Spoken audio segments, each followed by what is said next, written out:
प्यारी साध संगत जियो, सभी को राधा स्वामी। आज हम इस वीडियो में अध्याय 6 चाचा जी के साथ सत्संग में आना के बारे में विस्तार से जानेंगे। घर के सभी सदस्य हुजूर साहिब की शराब की बुरी लत से बेहद परेशान थे और उनके सुधार की आकांक्षा रखते थे। उनकी इस आदत से मुक्ति के लिए सभी ने अनेक प्रयास किए ताकि हुजूर साहिब आत्मज्ञान के साथ अपना जीवन सुधार सके। चाचा हरलाल भी बार बार उन्हें समझाते थे, महाराज जी के पास चलो, वहाँ आपको जीवन के बहुमूल्य बातें सुनने को मिलेंगी।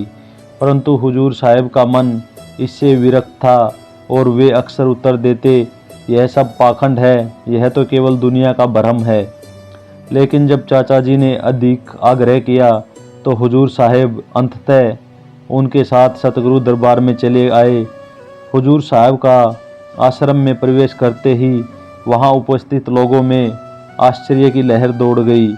मास्टर आश्रम में, यह सोचकर सभी की नज़रें हुजूर साहिब पर टिक गई, क्योंकि उनका क्रोधी और अलोकप्रिय व्यक्तित्व सभी को ज्ञात था। लेकिन बड़े महाराज जी की नज़र ए मेहर ने हुजूर साहिब पर ऐसा अद्भुत प्रभाव डाला कि वे प्रेम की उस गहराई में डूब गए जिसकी कल्पना भी उन्होंने कभी सपने में नहीं की थी। सत्संग जारी था और जब बड़े महाराज जी ने प्रवचन दिए तो उनके शब्दों ने हुजूर साहिब को गहरे आनंद और प्रसन्नता की अनुभूति कराई। उन्हें एहसास हुआ कि उनकी महाराज जी के प्रति पहले की धारणा गलत थी और वास्तव में महाराज जी तो समाज के भ्रम और पाखंड को दूर करने में महान कार्य में लगे हुए थे। सत्संग के समापन पर बड़े महाराज जी का हुजूर साहिब और उनके चाचा जी को विशेष रूप से एक कप चाय के लिए आमंत्रण ने सब कुछ बदल दिया। जहां एक और भीड़ के बीच विशेष सम्मान पाना असामान्य था, वहीं हुजूर साहिब को बड़े महाराज जी के प्रति गहरा आभार और स्वीकृति का अनुभव हुआ और वे उत्साहित होकर चाय के लिए उनके पीछे पीछे उनके कमरे की ओर चल पड़े। उस दिन बड़े महाराज जी ने हुजूर साहिब को अपने हाथों से चाय, मिठाइयाँ और लड्डू का प्रसाद खिलाया।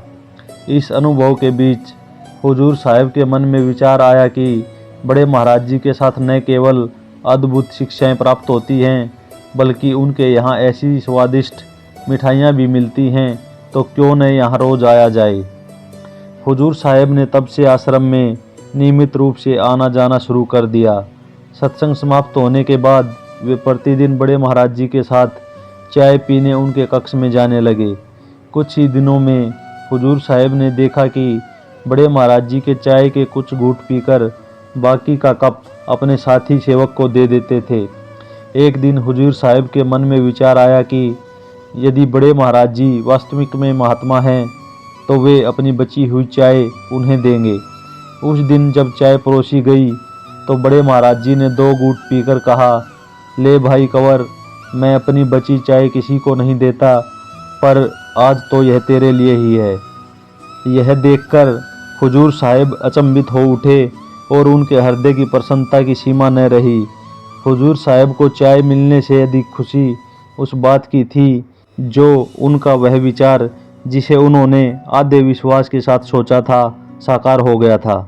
इस घटना के बाद हुजूर साहिब का बड़े महाराज जी पर पूर्ण विश्वास स्थापित हो चुका था। उन्हें यह समझ में आ गया कि उनके परिवार की बातें सही थी और बड़े महाराज जी मात्र एक साधारण व्यक्ति नहीं, बल्कि एक दिव्य महात्मा हैं। राधा स्वामी।